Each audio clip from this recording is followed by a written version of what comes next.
terms of my stress levels and my worry levels. This was around the time Isaiah was going to school in Kansas.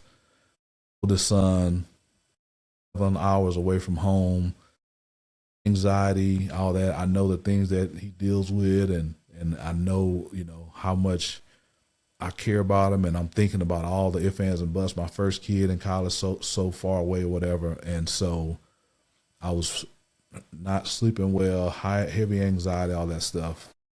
And Pastor Scott was preaching one day, and he said, "Don't you know God doesn't have any grandchildren?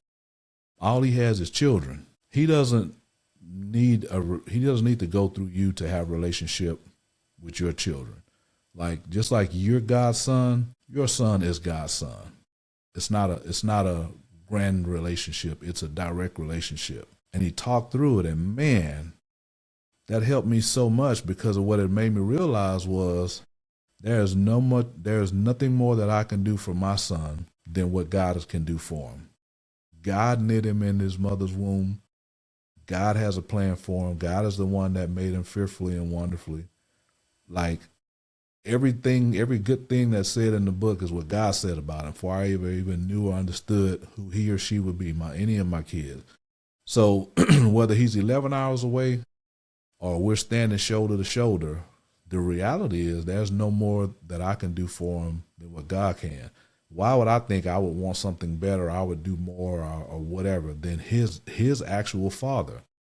Man, that allowed me to sleep a whole lot better at night, even to this day. Right now, he'd been from Wisconsin to Yuma to going to California, whatever, and man, I usually would care, and it doesn't matter if my kids are adults. You just love your kids, right? That God is with them.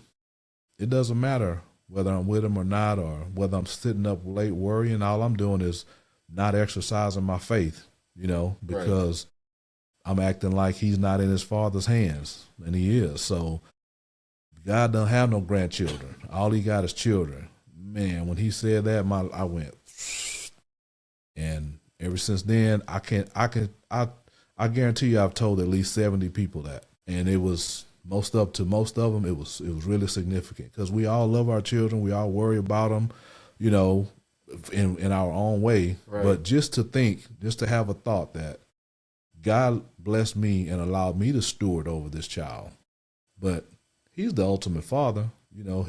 He knew who was going to win the race, in the womb. He knit them, he developed them, he got a plan for them. Now, our biggest thing is sometimes God looking at us like, can you let me parent my kid? Because we standing in the way. We drilling up all the roadblocks, and where God's going to let them hit a little pothole or take a little dip. We don't want anything to happen. We don't want any discomfort or whatever. And so God wants to take them on a journey, because he knows their whole future from beginning to the end. But we're so loving, and we're so sometimes operating in fear. We don't want to let anything happen. Then we get over controlling. We do too much.